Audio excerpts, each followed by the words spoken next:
Hello guys, your पाठशाला with Ashok में आपका स्वागत है। आज हम ज्योग्राफी के एक बहुत ही इंटरेस्टिंग और एग्जाम में बार बार पूछे जाने वाले टॉपिक ज्वार भाटा के बारे में पढ़ने वाले हैं। दोस्तों, आपने समुद्र के बारे में सुना होगा कि कभी पानी ऊपर उठ जाता है तो कभी पानी पीछे की ओर चला जाता है। लेकिन क्या आपने कभी सोचा है कि ऐसा क्यों होता है?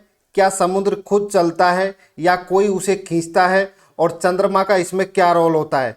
यही सब हम आज की इस क्लास में समझने वाले हैं। इस क्लास के अंदर हम जानेंगे कि ज्वार भाटा क्या होता है, इसका कारण क्या है और ज्वार भाटा कितने प्रकार के होते हैं। इसके साथ साथ हम कुछ ऑब्जेक्टिव टाइप क्वेश्चन भी करेंगे जो प्रीवियस ईयर एसएससी, बैंक और रेलवे की एग्जाम में पूछे गए हैं। मैं आपको गारंटी देता हूं, अगर आप इस क्लास में एंड तक बने रहते हैं तो ज्वार भाटा से रिलेटेड कोई भी क्वेश्चन आपका एग्जाम में गलत नहीं होगा। तो चलिए स्टार्ट करते हैं आज की ये इंपॉर्टेंट क्लास ज्वार भाटा। सबसे पहले बात करते हैं कि ज्वार भाटा होता क्या है। इसमें दो शब्द हैं, एक ज्वार है और एक भाटा है। ज्वार का मतलब होता है समुद्र का पानी जब ऊपर उठता है तो उसको ज्वार कहते हैं, और जब समुद्र का पानी नीचे गिरता है तो उसको क्या कहते हैं? भाटा कहते हैं। तो जब समुद्र का पानी ऊपर उठता है तो उसको ज्वार बोला जाता है, और जब समुद्र का पानी नीचे गिरता है तो उसको क्या बोला जाता है? भाटा बोला जाता है। और इसका मुख्य कारण है चंद्रमा और सूर्य का गुरुत्वाकर्षण। क्या है जो ज्वार भाटा का मुख्य कारण? चंद्रमा और सूर्य का क्या है? गुरुत्वाकर्षण बल है। और साथ ही साथ पृथ्वी का अपकेंद्रीय बल भी इस पर क्या डालता है? प्रभाव डालता है। तो जो ज्वार भाटा है तो इसमें ज्वार, समुद्र का पानी जब ऊपर उठता है तो उसको ज्वार कहते हैं, और जब समुद्र का पानी नीचे गिरता है तो उसको भाटा कहा जाता है। और इसका मुख्य कारण चंद्रमा और सूर्य का गुरुत्वाकर्षण बल है। और साथ ही साथ पृथ्वी का जो अपकेंद्रीय बल है वो भी ज्वार भाटा पर क्या डालता है? प्रभाव डालता है। सबसे पहले बात करते हैं स्प्रिंग टाइड की। देखिए, ज्वार भाटा दो प्रकार का होता है, एक उच्च ज्वार होता है और एक निम्न ज्वार होता है। तो जो उच्च ज्वार होता है उसको स्प्रिंग टाइड बोला जाता है। इंग्लिश में क्या बोलते हैं? जो उच्च ज्वार है उसको स्प्रिंग टाइड बोला जाता है। तो स्प्रिंग टाइड का मतलब क्या है? उच्च ज्वार। तो जब सूर्य, पृथ्वी और चंद्रमा, स्प्रिंग टाइड का मतलब उच्च ज्वार होता है, तो जब सूर्य, पृथ्वी और चंद्रमा एक सीधी रेखा में होते हैं तो इसे सिजिक कहा जाता है, और ये अमावस्या और पूर्णिमा को होते हैं, और ज्वार सामान्य से 20% अधिक ऊंचा होता है। तो जो उच्च ज्वार, जिसको इंग्लिश में स्प्रिंग टाइड कहते हैं, तो ये कब होता है? जब सूर्य, पृथ्वी और चंद्रमा क्या होती हैं? सीधी रेखा में होते हैं। क्या होते हैं? सीधी में रेखा में होते हैं। और इस स्थिति को क्या बोला जाता है? सीजिकी बोला जाता है। ये एग्जाम में कई बार पूछा जाता है, सीजिकी किसे कहते हैं? तो जब सूर्य, पृथ्वी और चंद्रमा, जैसे यहाँ सूर्य है, यहाँ ये पृथ्वी है और ये चंद्रमा, ये क्या है? एक सीधी रेखा में है। तो जब सूर्य, पृथ्वी और चंद्रमा एक सीधी रेखा में होते हैं तो इसे सिजिक कहा जाता है। ये अमावस्या और पूर्णिमा को होते हैं। तो जो सूर्य, चंद्रमा और पृथ्वी सीधी रेखा में कब आते हैं? या तो अमावस्या को आते हैं और या पूर्णिमा को आते हैं। और इस दिन जो ज्वार आते हैं वो सामान्य ज्वार से 20% अधिक क्या होता है? ऊंचा होता है। इसीलिए इसको स्प्रिंग टाइड या उच्च ज्वार कहा जाता है। नेक्स्ट, अब बात करते हैं लघु ज्वार की। किसकी बात करते हैं? लघु ज्वार की। तो अगर लघु ज्वार की बात की जाए तो इसमें सूर्य और चंद्रमा कहाँ रहते हैं? 90 डिग्री पर रहते हैं। देखिए, यहाँ पे चंद्रमा है और यहाँ पे क्या है? सूर्य। अगर ये चंद्रमा और सूर्य के बीच का अगर एंगल देखा जाए तो ये कितना है? 90 डिग्री है। तो इसमें सूर्य, चंद्रमा सीधी रेखा में नहीं है पृथ्वी। इसमें सूर्य और चंद्रमा के बीच में कितने डिग्री का कोण रहता है? 90 डिग्री पर होता है। और दोनों के जो बल होते हैं वो एक दूसरे के क्या लगते हैं? विपरीत कार्य करते हैं। तो जब सूर्य और चंद्रमा 90 डिग्री पर होते हैं तो इन दोनों के साथ जो पृथ्वी पर गुरुत्वाकर्षण बल लगता है वो एक दूसरे के क्या लगता है? विपरीत कार्य करता है। पृथ्वी, चंद्रमा अपनी ओर खींचेगा, सूर्य का बल अपनी ओर लगेगा, इस और विपरीत कार्य करते हैं। और ये काम कृष्ण पक्ष और शुक्ल पक्ष की को होता है, अष्टमी को होता है। कई बार सप्तमी भी बोला जाता है। तो या तो सप्तमी एग्जाम में दिया जाएगा या अष्टमी। तो महीने की जो 7 है या 8 है, जिसको हम बोलते हैं हिंदी में देसी भाषा में, तो कृष्ण पक्ष और शुक्ल पक्ष की अष्टमी, या कई एग्जामों में सप्तमी भी इसको बोला जाता है। तो आप सप्तमी और अष्टमी दोनों याद रखिए। अगर ऑप्शन में अगर अष्टमी है, सप्तमी नहीं है, तो आपका आंसर अष्टमी रहेगा। और अगर ऑप्शन में दोनों है तो आप अष्टमी को क्लिक करोगे। और अगर ऑप्शन में सप्तमी दिया हुआ है, अगर अष्टमी नहीं दिया है, तो आपका आंसर क्या रहेगा? सप्तमी रहेगा। तो याद रखिए, ये स्थिति कृष्ण पक्ष और शुक्ल पक्ष की अष्टमी को होती है, या एग्जाम में सप्तमी भी कई बार पूछा जाता है। तो सप्तमी भी मान सकते हैं और अष्टमी भी मान सकते हैं। और इसकी जो ज्वार की ऊंचाई होती है वो सामान्य ज्वार से क्या होती है, 20% कम होती है। तो जब सूर्य और चंद्रमा 90 डिग्री पर होते हैं तो दोनों के बल एक दूसरे के विपरीत कार्य करते हैं। इसके कारण क्या होते हैं, ज्वार वो निम्न आता है। और ये स्थिति कृष्ण पक्ष और शुक्ल पक्ष की किसको बनता है, अष्टमी को होती है। और जबकि उच्च ज्वार में पृथ्वी सूर्य चंद्रमा क्या होते हैं, एक सीधी रेखा में होते हैं, इसको सिजिक कहा जाता है। यह स्थिति अमावस्या और पूर्णिमा को होती है। और इसमें जो ज्वार आते हैं वो सामान्य ज्वार से 20% अधिक होते हैं उच्च ज्वार में। जबकि लघु ज्वार में जो ज्वार आते हैं वो सामान्य ज्वार से कितना होता है, 20% कम ऊंचे होते हैं। अब बात की जाए ज्वार भाटा के समय के अंतर की, तो पृथ्वी 24 घंटे में क्या लगाती है, एक चक्कर लगाती है। क्या लगाती है, पृथ्वी 24 घंटे में घूमती है। कितने घंटे में घूमती है, पृथ्वी 24 घंटे में घूमती है। अब 24 घंटे में घूमेगी तो इसका मतलब ये 2 बार आएगी आमने सामने। 12 घंटे में सूर्य पृथ्वी चंद्रमा एक सीधी रेखा में रहेंगे। अब जैसे मान लीजिए पृथ्वी घूम रही है तो यहाँ पे सूर्य है, ठीक है, तो पृथ्वी घूमती घूमती आएगी तो 24 घंटे में 2 बार आएगी, मतलब। लेकिन इसलिए ज्वार हर 12 घंटे में आना चाहिए, क्योंकि पृथ्वी क्या है, 12 घंटे में क्या आएगी, एकदम सीधी रेखा में आएगी। तो इसका मतलब ज्वार की अगर बात की जाए तो ज्वार है हर 12 घंटे में आने चाहिए, लेकिन हर ज्वार 26 मिनट देरी से आता है। ये याद रखिए, ज्वार भाटा का समय बहुत ही इंपॉर्टेंट है, ये एग्जाम में पूछा जाता है।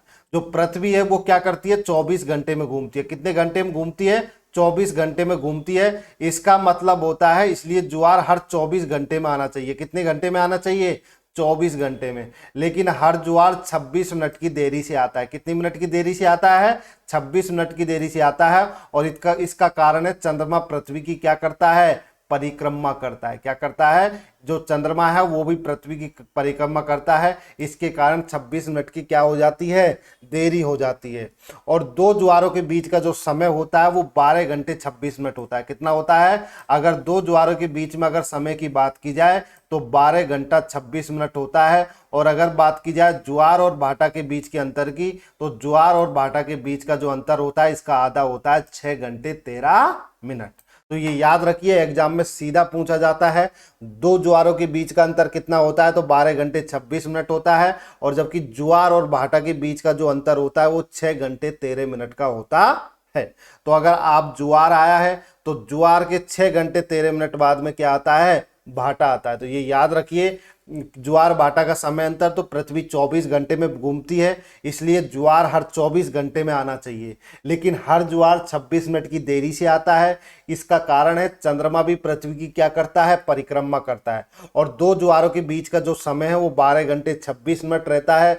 इसलिए एक ज्वार और भाटा के बीच का जो अंतर होता है वो 6 घंटे 13 मिनट निकल के आता है। ये इसका क्या रहता है, दो ज्वारों के बीच के अंतर का क्या रहता है, आधा रहता है।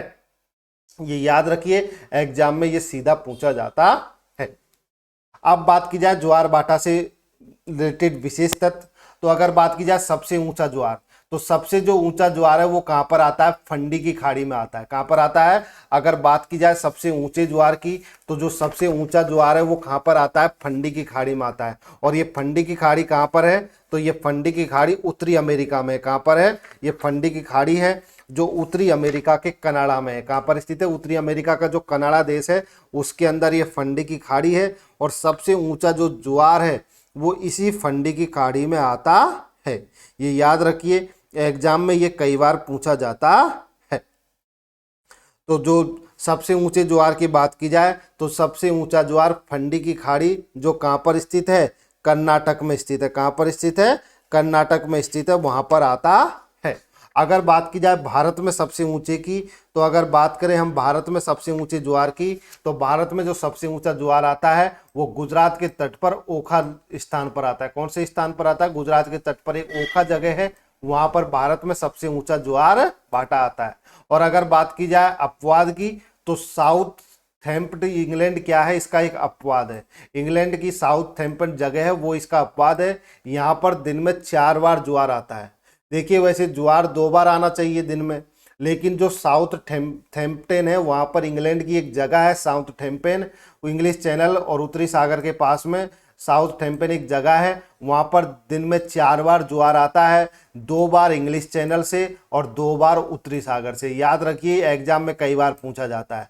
तो इंग्लैंड के पास में साउथहैम्पटन एक जगह है, अगर वहां की बात की जाए तो वहां पे जो ज्वार है वो दिन में 4 बार आता है।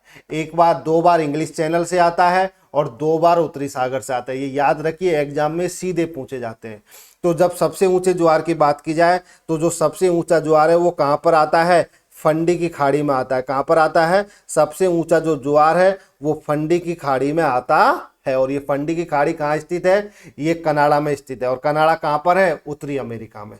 तो सबसे ऊंचा ज्वार फंडी की खाड़ी कनाडा में आता है और ये 15 से 18 मीटर ऊंचा रहता है। और अगर बात की जाए भारत में सबसे ऊंचा की, तो भारत में सबसे ऊंचा गुजरात के तट पर आता है, ओखा जगह पर।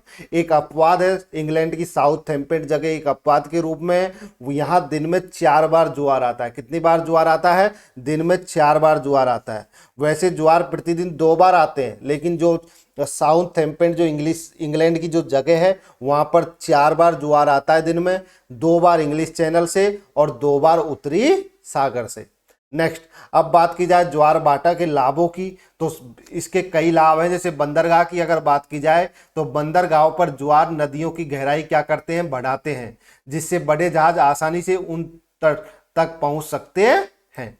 तो बंदरगाहों पर क्या होते हैं? बंदरगाहों पर जो ज्वार होते हैं वो नदियों की गहराई को क्या कर देते हैं? बढ़ा देते हैं, जिससे बड़े जहाज आसानी से उस जगह तक पहुंच सकते हैं। अगर इसकी एग्जाम्पल की बात की जाए, जैसे कोलकाता बंदरगाह, हुगली नदी, तो यहाँ पे क्या होता है? जो ज्वार आते हैं वो क्या करते हैं? नदियों की गहराई को बढ़ा देते हैं, जिससे जहाज आसानी से पहुंच जाते हैं। और इसका एग्जाम्पल की बात की जाए तो कोलकाता बंदरगाह और हुगली नदी। बात की जाए भाटे के दौरान समुद्र का पानी क्या होता है? मलबा और तलतट को बहा ले जाता है। तो जब जब ज्वार आता है तो पानी आता है साथ में, जब भाटा आता है तो पानी क्या होता है? पीछे की तरफ पड़ता है। और तो जब पानी पीछे की तरफ हटता है तो उसको क्या बोलते हैं? भाटा बोलते हैं। तो जब पानी पीछे की तरफ हटता है तो समुद्र का जो पानी होता है वो मलबा और तलछट को क्या ले जाता है? बहा ले जाता है, जो प्राकृतिक सफाई क्या करता है? प्रदान करता है। तो जब भाटा आता है, मतलब जब समुद्र का पानी पीछे की तरफ हटता है, तो ये साथ में समुद्र का पानी साथ में मलबा और तलछट को बहा ले जाता है, जो प्राकृतिक सफाई प्रदान करता है। बात की जाए ऊर्जा की, तो ज्वार का उपयोग करके ज्वारीय ऊर्जा उत्पन्न की जाती है और भारत में इस उद्देश्य के लिए खंबात की खाड़ी एक आदर्श स्थान है। तो ज्वार का उपयोग करके ज्वारीय ऊर्जा उत्पन्न की जाती है और भारत में इस उद्देश्य के लिए खंबात की खाड़ी क्या है? एक आदर्श स्थान है, जहां पर क्या बनाई जाती है? ज्वारीय ऊर्जा बनाई जाती है। गुजरात की जो खंबात की खाड़ी है। तो याद रखिए, इसके लिए बंदरगाहों के लिए भी लाभ रहता है। जब ज्वार आता है तो नदियों की गहराई बढ़ती है, जिससे बड़े जहाज आसानी से उन तक पहुंच सकते हैं। जब भाटा आता है, मतलब पानी पीछे की तरफ बढ़ता है, ज्वार में पानी आगे की तरफ बढ़ता है। तो जब भाटा आएगा तो भाटे में समुद्र का पानी क्या करेगा? अपने साथ मलबा और तलछट को बहा ले जाता है, जिससे प्राकृतिक सफाई हो जाती है। ज्वार का उपयोग करके हम ज्वारीय ऊर्जा उत्पन्न करते हैं और इसके लिए भारत में खंबात की खाड़ी एक आदर्श स्थान है। बात की जाए ज्वार के जो विशेष शब्द, तो सबसे पहले बात करते हैं ज्वार की दीवार की। तो ज्वार की दीवार जब बनती है जब ज्वार का पानी एक संकीर्ण नदी के मुहाने से एक दीवार की तरह प्रवेश करता है। तो ज्वार का दीवार कब बनती है? तो जब ज्वार का पानी एक संकीर्ण नदी के मुहाने से एक दीवार की तरह क्या करता है? प्रवेश करता है। क्या करता है? जब एक संकीर्ण नदी के मुहाने से अगर ज्वार की तरह प्रवेश करता है तो उसको क्या बोला जाता है? ज्वार की दीवार। बात की जाए उपभू की, तो उपभू वह स्थिति है जब चंद्रमा पृथ्वी के सबसे करीब होता है, जिसके कारण बहुत ऊंचे ज्वार आते हैं। तो उपभू वह स्थिति होती है जब जो चंद्रमा होता है वो पृथ्वी के क्या रहता है? करीब रहता है। और जबकि अपभू वह स्थिति होती है जब चंद्रमा है वो पृथ्वी से क्या रहता है? दूर रहता है। ये याद रखिए, टर्म्स एग्जाम में कई बार पूछी जाती है। तो उपभू वह स्थिति है जब चंद्रमा पृथ्वी के सबसे करीब होता है और जिसके कारण बहुत ऊंचे ऊंचे क्या आते हैं? ज्वार आते हैं। और अपभू वह स्थिति होती है जब चंद्रमा पृथ्वी से सबसे दूर होता है, जिसके कारण निम्न ज्वार आते हैं। तो अभी तक हमने ज्वार भाटा के बारे में पूरा अच्छे से डिटेल में पढ़ा। अब हम इससे रिलेटेड कुछ क्वेश्चन करेंगे जो प्रीवियस ईयर एसएससी, बैंक और रेलवे की एग्जाम में पूछे गए हैं। सबसे पहले ज्वार भाटा किसे कहते हैं? तो समुद्र के जल का नियमित उठना या गिरना ही क्या कहलाता है? ज्वार भाटा। तो जब समुद्र का जल उठता है तो उसको ज्वार कहा जाता है, और जब समुद्र का जल गिरता है तो उसको क्या कहते हैं? भाटा कहते हैं। तो ज्वार भाटा किसे कहा जाता है? समुद्र के जल का नियमित उठना या गिरना ज्वार भाटा कहलाता है। दिन में सामान्यतः कितनी बार ज्वार आते हैं? तो दिन में सामान्यतः 2 बार ज्वार आते हैं। कितनी बार आते हैं? 2 बार ज्वार आते हैं। लेकिन इसका अपवाद है साउथ थेम्पेन, इंग्लिश का जो साउथ थेम्पेन जगह है वहां पर 3 बार 4 बार दिन में कितनी बार ज्वार आते हैं? 4 बार आते हैं। तो अगर बात की जाए दिन में सामान्यतः कितनी बार ज्वार भाटा आता है, तो अधिकतर स्थानों पर दिन में 2 बार ज्वार और 2 बार ही क्या आता है? भाटा आता है। स्प्रिंग टाइड कब आता है? तो स्प्रिंग टाइड किसको कहा जाता है? उच्च ज्वार को इंग्लिश में क्या बोलते हैं? Spring Tide.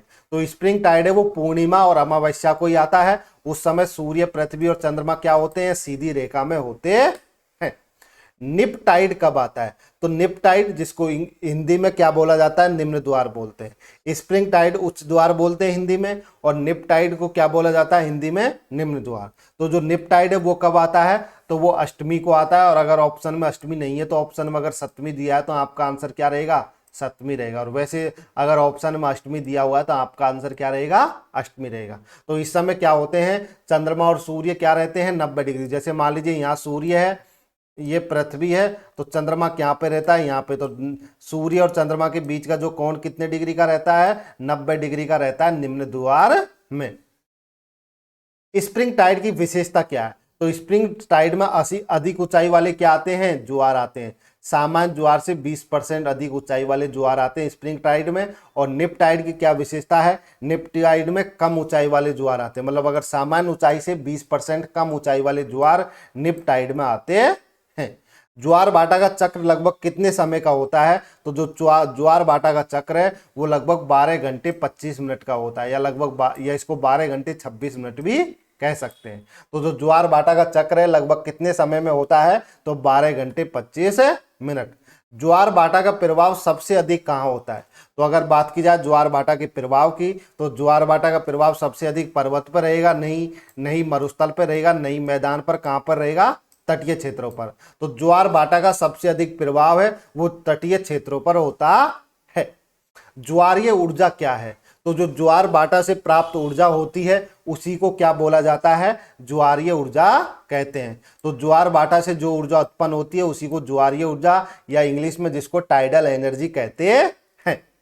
ज्वार भाटा का उपयोग किसमें होता है? तो हम ज्वार भाटा का उपयोग ज्वारीय ऊर्जा उत्पन्न करने करते हैं, और जिससे किसकी उत्पत्ति होती है? बिजली की उत्पत्ति होती है। ज्वार भाटा का तटीय अपरदन पर क्या प्रभाव पड़ता है? तो जो ज्वार भाटा आता है तो उससे तटीय अपरदन बढ़ता है। तो जब भी ज्वार भाटे आते हैं तो उससे तटीय अपरदन क्या होता है? बढ़ता है।